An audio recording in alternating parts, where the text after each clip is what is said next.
قرآن کا آج 27واں لیکچر پیش ہے، اور آج ہمارا موضوع ہے مثالی معاشرے کی تشکیل کا قرآنی تصور۔ قرآن وہ کون سا تصور پیش کرتا ہے جس کے پیش نظر ایک فلاحی انسانی معاشرہ قائم ہو سکتا ہے؟ سامعین گرامی، قرآن کریم کی 6236 آیات مبارکہ ہیں جس میں عقائد اور عبادات کے بارے میں آپ کو احکامات دیے گئے ہیں، اصول ہیں، مختلف احکام ہیں کہ فلاں چیز کی سزا کیا ہے، مختلف معاملات کے بارے میں رہنمائی ہے، امن اور جنگ کے بارے میں، اقوام عالم کے مابین تعلقات کے بارے میں، سوشل جسٹس اور مساوات کے بارے میں، رواداری، حسن معاشرت اور اعلیٰ اخلاق سے متعلق احکامات اس طرح دیے گئے ہیں کہ یہ سارے لوگ مل کے ایک خدا شناس فلاحی انسانی معاشرہ قائم کریں۔ قرآن کریم کا اصل مقصد یہی ہے کہ ایک مثالی فلاحی معاشرہ قائم ہو جہاں بندوں پر بندوں کی حکومت نہ ہو بلکہ حاکمیت اعلیٰ اللہ کی ہو، اور نظام چلانے کے لیے جن لوگوں کے پاس اختیارات ہوں وہ ایک امانت کے طور پر ان کے پاس اختیارات ہوں، اور جن لوگوں کو اللہ کی دھرتی پہ اختیارات ملیں وہ اپنے اختیارات کو اس احساس کے ساتھ استعمال کریں کہ یہ میرے پاس امانت ہیں، میں نے ان کے حق ان کے گھر تک پہنچائے کہ نہیں پہنچائے، کل اس کے بارے میں مجھ سے پوچھا جائے گا۔ اگر یہ فکر دامنگیر ہر صاحب اختیار کو رہے تب انصاف اور عدل ہوگا۔ جب انصاف اور عدل ہوگا تب معاشرہ ترقی کرے گا۔ اور قرآن نے واضح حکم دیا، ابن عاشور نے اپنی مشہور کتاب التحریر و تنویر میں لکھا ہے کہ حقدار کو حق پہنچانا دراصل یہ ذمہ داری ہے کسی جج کی، اور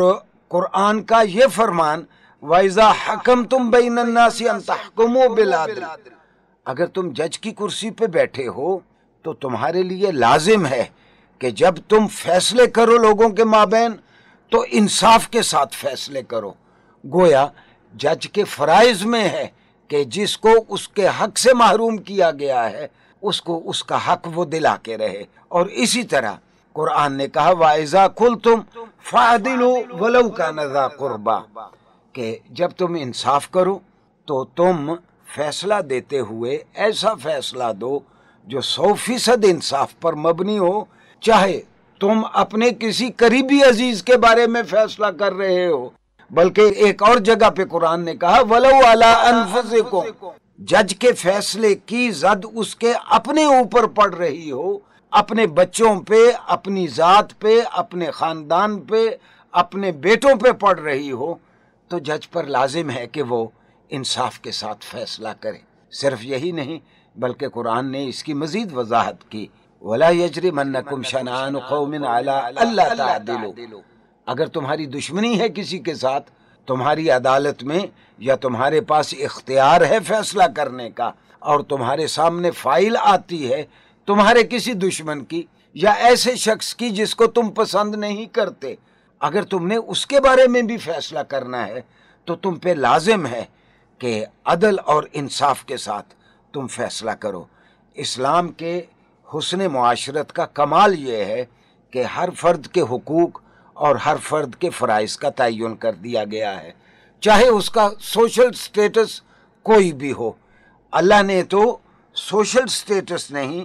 بلکہ اپنی ساری مخلوق کو برابر قرار دیا ہے۔ ایک بچہ جو 22ویں گریڈ کے افسر کے گھر میں پیدا ہوتا ہے یہ اس بچے کا کمال نہیں ہے، ایک بچہ جو کسی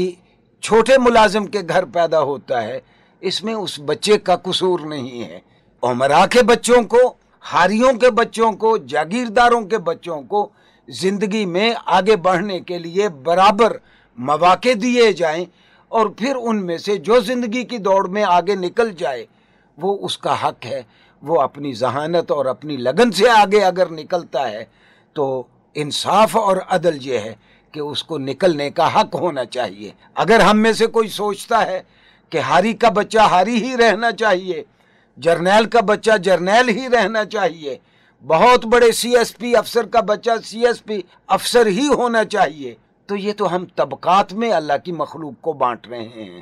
یہ انصاف نہیں ہوگا، یہ اللہ کی مخلوق پہ ظلم ہوگا۔ اسلامی تعلیمات نے لوگوں کو طبقات میں نہیں بانٹا،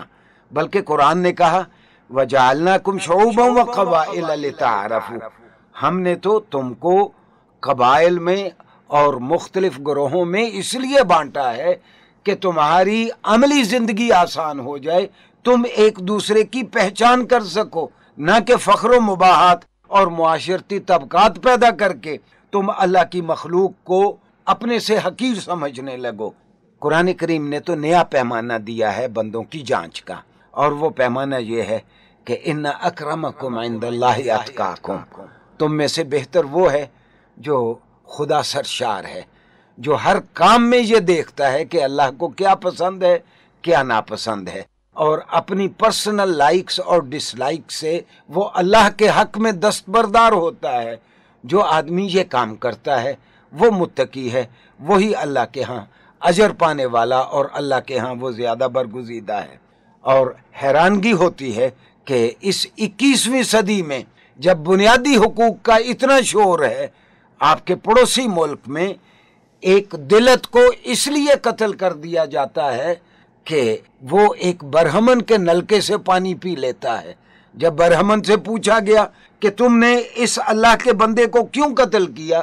وہ کہتا ہے یہ کم ذات کا آدمی، اس نے ہمارے نلکے کو پلید کر دیا ہے اور ہمارے نلکے سے پانی پیا، لہٰذا میں نے اس کو قتل کر دیا ہے۔ سامعین گرامی، یہ حال ہے دنیا کی سب سے بڑی جمہوریت کی دعوے دار حکومت کا، جو اپنے آپ کو سب سے متمدن کہنے کی جسارت کرتے ہیں، اور وہ مسلمان جو اخلاق اعلیٰ کی قدروں سے سرشار ہے، ان کو آج امن عالم کے لیے خطرہ قرار دیا جاتا ہے۔ سامعین گرامی، جناب علیہ الصلوۃ والسلام نے ہر شخص کو کہا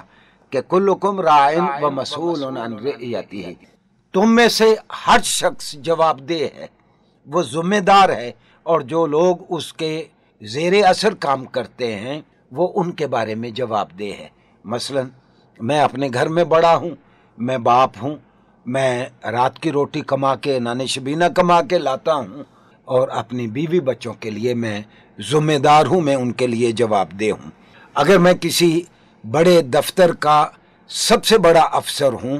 تو میں اپنے سارے ماتحتوں کے لیے جواب دہ ہوں۔ اسی طرح ایک علاقے کا نظم و نسق چلانے والا اگر سول افسر ہے تو اللہ تعالیٰ قیامت کے روز اس سے اس علاقے کے رہنے والوں کی زبوں حالی کے بارے میں پوچھے گا۔ اگر کوئی سربراہ مملکت ہے تو اس سے قیامت کے روز پوچھا جائے گا۔ دراصل اسلام تو اختیارات کو ایک امانت کے طور پر کسی فرد کو سونپتا ہے، اس سے مزہ لینے کے لیے، اسے انجوائے کرنے کے لیے کسی کو اختیارات نہیں دیے جاتے۔ اسلام کے مثالی معاشرے کی بنیاد مضبوط کنبے پر ہے۔ جب میں کنبہ کہتا ہوں تو اس سے مراد یہ ہے کہ میاں بیوی کا تعلق ایک پاکیزہ تعلق ہو،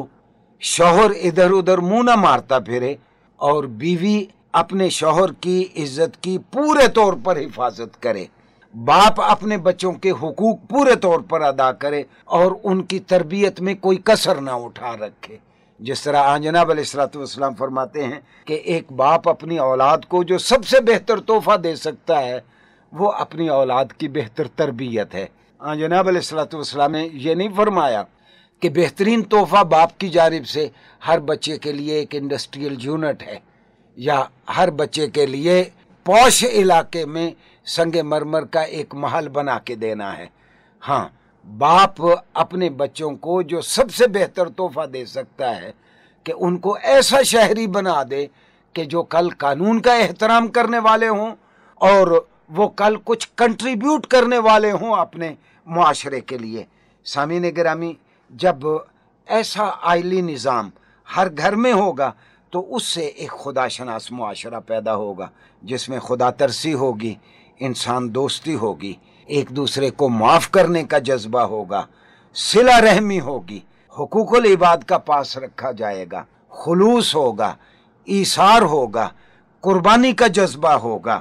اور طبرانی نے اپنی کتاب موجم میں ایک جگہ لکھا کہ الخلق کلہم عیال اللہ، یہ اللہ کی جتنی مخلوق ہے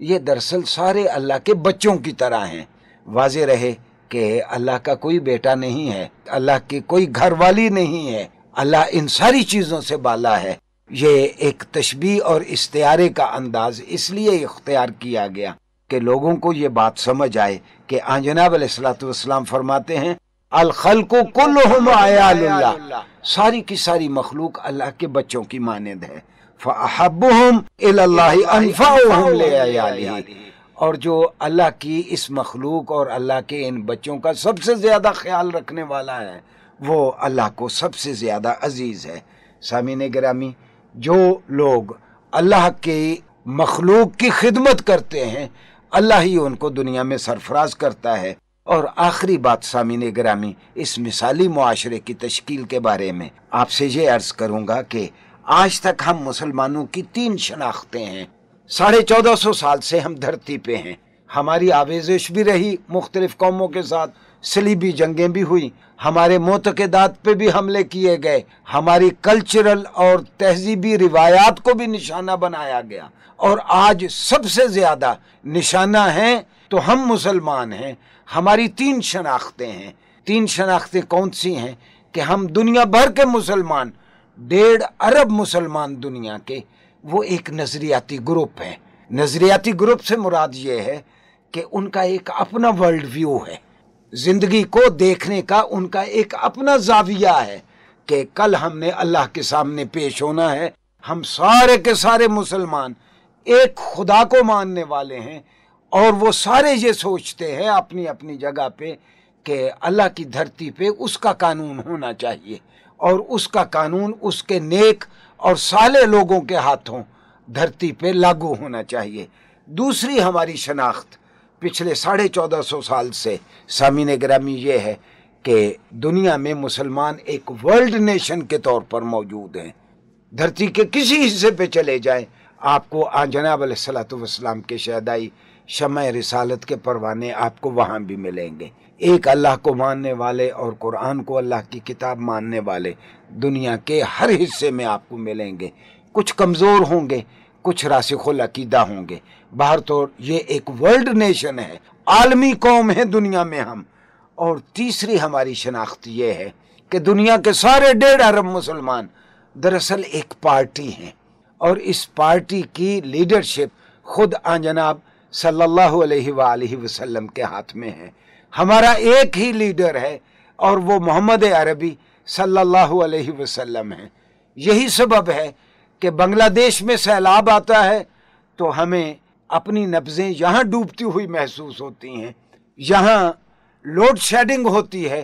تو برطانیہ میں بیٹھے مسلمانوں کی آنکھوں کے آگے اندھیرا چھا جاتا ہے، میانمار میں، برما میں مسلمانوں کا قتل عام ہوتا ہے، دل ہمارا یہاں خون کے آنسور ہوتا ہے۔ ہم ایک پارٹی ہیں وسلم کی قیادت میں، اور مغرب کے لیے سب سے بڑا مسئلہ یہ ہے کہ پچھلے دنوں میں کئی ایسی اسٹڈیز آئیں کہ یہ مسلمان ملت کا لفظ کیوں نہیں چھوڑ دیتے، یہ امت کا لفظ کیوں نہیں چھوڑ دیتے۔ سب سے زیادہ کھلتا ہے مغرب کو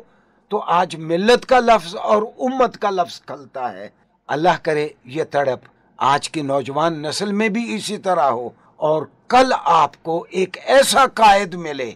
جو فاسٹسٹ گروئنگ ریلیجن کے ماننے والوں کو جو ایک پلیٹ فارم پہ اکٹھا کر دے، تب جا کے انشاءاللہ ایک صالح، ایک مثالی انسانی معاشرہ، ایک فلاحی معاشرہ قائم ہوگا۔ والسلام علیکم ورحمۃ اللہ وبرکاتہ۔